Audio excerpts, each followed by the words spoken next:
Today mga kalingap ay puntahan natin yung bahay po na pinapagawa natin. Light materials yung nagiba po ng bagyo. Andun po sila Cedric, sila po yung pinapagawa natin kasi light materials lang po. Wala pa po tayong budget sa mga konkreto mga kalingap. At ito po mula sa channel natin. At kakaawa po kasi matanda na po, nasiraan pa ng bahay gawa ng bagyo. Tapos meron pa po siyang inaalagaan apo po. Puntahan po natin. Light materials lang po ang pinagawa natin. Yung ano po,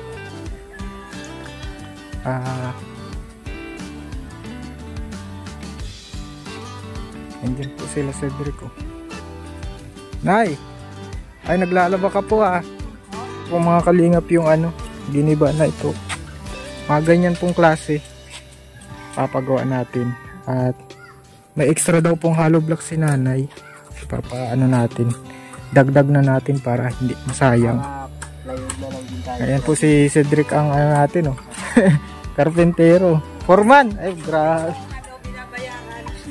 foreman po yan si Cedric. Tapos may mga ka pa magagamit na yero. Parang ilan na lang po yan. Dadagdagan na lang natin para dun sa harap. O sige nay. At ito po, yun yung huli kong binili kaya medyo maano. Kamusta nay? At mababago na ang bahay nyo? Ay, medyo magiginawa na din. Kasi hindi ko naman yan lagod magpapagawa biyaya yan ng Panginoon. Kasi na nga po blessing yung pagkagibaan ng bahay nyo nay. Nga po. Blessing in this pasalamat na din kay Christine. Di pa baga kung hindi kay Christine, di pa mabago yung bahay. Sabi ni Ma'am Wena, meron daw nag-evacuate, di makauwi at sira ang bahay. Di naawa man kami na. Sige, sabi ko pupuntahan natin. Kayo nga na natin. Ano ito na apo nyo? Apo. Nasaan po yung inaalagaan nyo po? Ay, nagsama po pagkapag ng tilapia. Kasi kanina siya nito Ay, nagtulog-tulong man? Siya nito. Oo. Napagod siguro.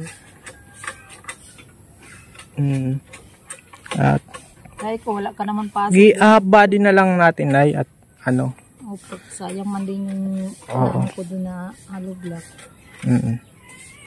Body na lang natin. Okay man itong mga nagtatrabaho na masipag. Okay ma'am po. Okay yan at pinili natin yan yan po. Tinatanong ko magkakape. Ayun mga kalingap at ay sana nga may dagdag pang blessing sana sa akin. Kaso problema. Pray mo lang nay. Yung kulang sa akin ay yung restro ko. Kolorum ka nay? Kolorum. Di ba sa barangay yung mga nagibaan? Pwede natin natin. Kung halimbawa meron kayong nakuha, di meron ako nakukuha sa yung naka-insurance po katong bahay. Ay, may insurance yung bahay nyo? Opo. Kasi hindi ko pa alam kung magkano makukuha ko. Sabi ko sana kung nandyan na, makakadagdag-dagdag na po dito naman. Sayang na para maanuhan natin ng budget. Para kung sakali mapaganda natin. Ano pa daw. Sabi ni sir, 1 week process. Miyerkules na, nag-update kami ng Miyerkules. Miyerkules ngayon, wala pa. Hindi naman pumunta dito si sir.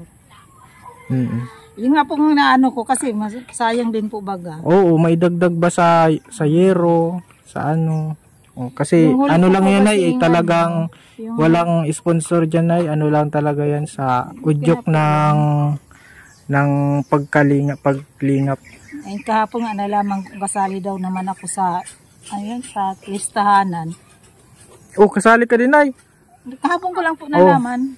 Di ano-anuhin natin ay para tayo may mga tao man tayo magawa. Yung pinaproblema ko yung ko kasi yung tingnan natin. Kasi po, pero nay, hindi ko alam ang real. Pero doon sa pera niyo na hindi ko yun nahahawakan. Maano lang kami ng nung ano. Pero kung willing Kasi po, kayong ang pera, itulong, ano yan, mainit sa mata ng oo, tao. pero Eh, kung sa yung totoo lang po, may pera ako. itutulong nyo sa pabahay natin, ay welcome na welcome kayo, Nay. Sa pabahay nyo naman yan eh. At yan po at Sabi ito. ko nga, sabi nga kanina ng anak ko, pa 2 kwarto daw at binata man na daw siya. Eh, sabi ko, tingnan natin yung magawa. Nay, yeah, sige, habang siguro, habang nag-aano sila, dire-diretsuhin natin. Kung may blessing, o di may dadagdag natin. Ano, Nay? Kung ano kayo, Nay, willing yung idagdag. Oo po, kaya Sa channel lang, kasi walang sponsor na no? Kaya sabi ko sa kanila, para medyo, may hollow block ako doon na 200. Meron ka pala na hollow blocks. Saan galing po yun? Eh, unti-unti ko po yung binabayaran pag, kakaipon-ipon, ba nagsahod ako pa unti-unti. Eh, yan yung galing nyo na yan. pungyero. Sige na, natin. Yan, Isasama natin. Purpose. Nung matanggal ako sa purpose, wala na. Kasi mag-asawa na po bagay. Sige, Nay, magtutulungan tayo, Nay, para mapaganda yung bahay nyo. Ano, Nay? At maganda naman yan, ay, yan, yung kahoy niyan, nilalagyan niya ng mga laso nila. Talagang hindi yan basta-basta yung nabubukbuk. Galing bundok yan. Eh, sabi ko, Kaysa naman yung kuko lumber, yung kuko lumber, Nay, na anay, malalambot. Mas matibay yan, Nay. Kasi magaganda naman ang kahoy. Hindi tulad nung pulang bahay dito na nag-iba, malalambot lang po yun kasi kami lang ang nagkuha na mag-apo, kaya mas maganda naman ito. Oo, at yan mga talagang yan, pang matagalan na kung kasi usually yung mga kukulamber laging na mabilis masira. Yan ay mapahiran mo yan nung tinatawag na yung sulignum, talagang pang matagalan. So ganun, Nay, na lang natin, half body lang, Nay. Papadeliver ko po. Pero kung may blessing, di maganda. Magaganda-ganda. At ito po. Okay na, at tulong-tulong na. Opo. Parang may puwersa. May puwersa na nanggagaling sa taas. Nay? Ayan, at po. Merienda na kayo, Cedric? May mabigay na lang tayong pang merienda. Kasi libre lang yan, joke lang po. Joke lang po tayo. Siyempre, hanap buhay po, may pamilya yan. Kailangan natin talaga yung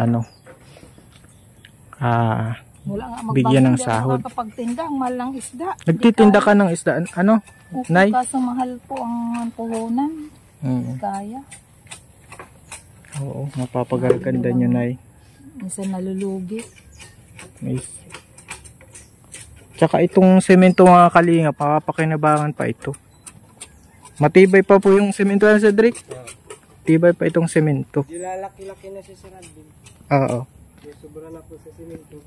Papasobrahan po ito ni na Cedric. Ito po ang project ni na Cedric. Sayang, hindi matatanong ako pag gulay. Alin? Nay? Ayaw mong palakihan, Nay? Ito lang? Oo. Sabi ko nga doon lang po, konti lang, kumpit din. Ay, siya Sir Alvin ay 12 feet. Grabe. Tapos ito man, 11. Gagawin ng 12 tapos yung 14. Yung buka niya, 12. Tsaka yung haba, 14 na po. Di 12 po, 14 na ang niya. malaki Malaki pa rin kay Lula Tina. Oo, mas malaki pa. Parang ganyan na kalaki. Pero 14, 16. parang yung sa anak nyo na parang na din yan Opo, yung kusina nga pag nagbabagyo, ang ingay ng yero. Kabulok na din po yung niyan. Matagal lang panahon sa katagalan po ata yan. Kasi po, nawala niyan tao. Nung tumira ako dito, nawala niyan tao. Buti at may masisilungan kayo habang ginagawa yung bahay niyo. Po.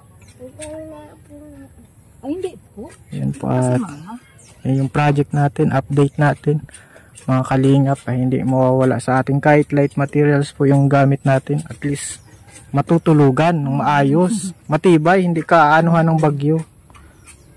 Hindi ka tutuluan ng... Hindi na po mag-evacuate. Ay, hindi ka naman mag-i-evacuate na Hindi na po. Sayang ang rasyon. Ay, di bali po. Mahirap din po, sa totoo lang. Kasi yung school, malayo yung nilulutuan. Maulan, di kawawa din yung nagluluto. Pati payong ko nasira. Dahil maulan. At Malayo din po, mahirap din po kasi tulad ng mga iniwan namin, lahat nagkanda, hindi na pabayaan na. Kung hindi mag-evacuate, inaayos. Mahirap din po na nga. at least ngayon ay tuloy-tuloy na yan. At ano natin ay Kung pwede na lang hindi lang mag-evacuate. Hindi lalong naghirap ako ng lahat basa, pati yung hindi labahan. yung mga damit nyo na ano din. Opo, yung pati yung sa Nadali din yung ng sa bagyo. Durabox. Palibasa po Nabasa baga din. na yung bahay. Na basa Malakas din. talaga yung wag din nyo din inaasahan na yung ganun ka Oo. Kaya pati po baga, buti nga may nag-offer sa akin mag-washing, isang labahan lang. Maghapon talaga kami.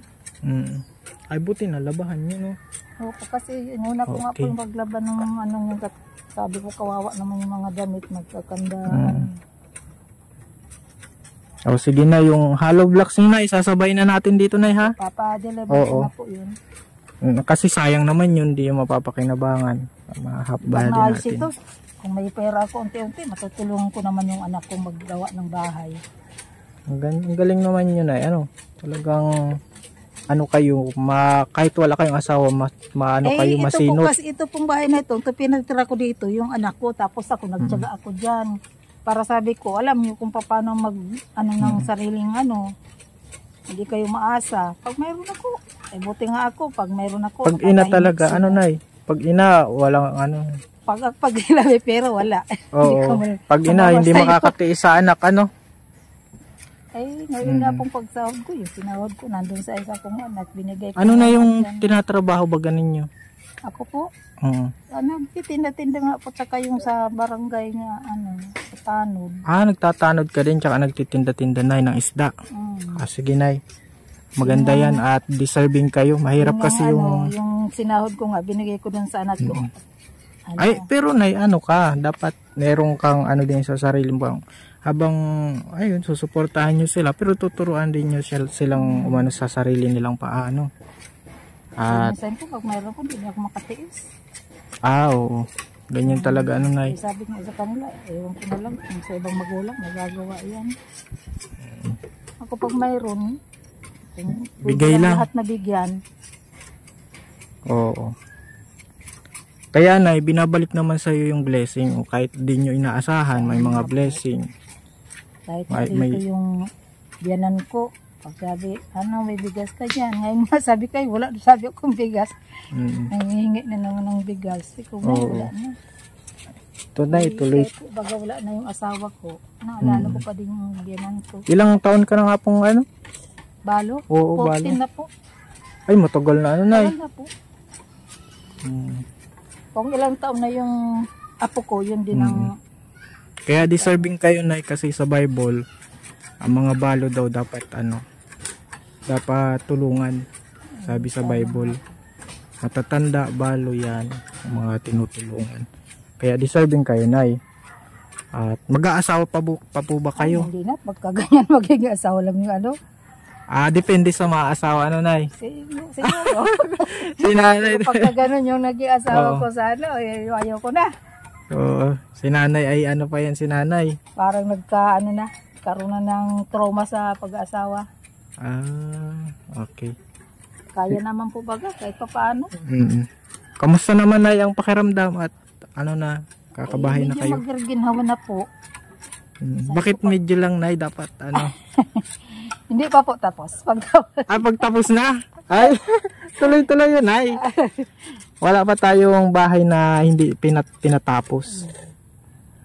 Nay, anong nararamdaman nyo? Ay, siyempre po, natutuwa at malaking blessing po ito sa akin. Kung sa kayo naging blessing. Oo, Naging si angel. nanay video pa lang kasi hindi pa tapos. Na yan, matatapos na kasi sa lahat naman po ng pabahay natin mga kalingap, lahat natin Kahit pinatapos. iniba naman ni Christine, nagkaroon naman ako ng angel. Oo, nagkaroon ng angel. Oo po, kaga. Mula yun sa sa Panginoon, Nay. Kasi sabi kong, maganda din yung Christian. Kasi pag kung hindi na, di ba, hindi nyo pa siguro ako matutulungan ng ganito. Parang blessing in disguise. Blessing na din po yung bagyong Christine. Oo, at mababaguhan kayo ng bahay. Mababago yung bahay. Pero Nay, hindi man lahat. Kawawa yung iba pang hindi Kahit natin po naabot. ganito, No? ayos na po yan. Mm. Kaysa po baga ganito na naman yung pag malakas ang bagyo, sabi ng anak ko, Mama, parang ma-evacuate naman tayo. Sabi ko, hintayin natin maglakas-lakas. Pero nag-iwas na yung dalawang bagyo sana na no? Yes, sana May nga. dalawang kasunod sana si Kristen pero nag-iwas man sa Bicol. Kaya masalamat na din sa Panginoon. At yan ay, at pag natapos na talagang matodo ka na ginhawa. Ay, Todo ginhawa na si Nana. Pag ayan. Hindi ginawa na tapos na. nagkaroon ng bigla ng Sige na at mag-aano na kami ha. At papamerindahin natin ito. Salamat na ako. Oo, Nay. Papamerindahin din natin itong mga di pa ata na merienda. Sina Cedric. Magkakapikas. Ayun yata. Bless. Mga kalingap, at ayun po, at meron po tayong natulungan na nasiraan po ng bahay gawa ng bagyong Christine. At ayan po, saya na po sila at magkakabago ng bahay. At yan po yung mission natin mga kalingap. At magandang may natutulungan tayo. Masarap po sa pakiramdam. Salamat po sa panonood. Yan po ay malaking tulong sa YouTube channel natin. Malaking tulong natin sa mga deserving mga kalingap na tulungan. Bigyan ng blessing. Salamat po and God bless.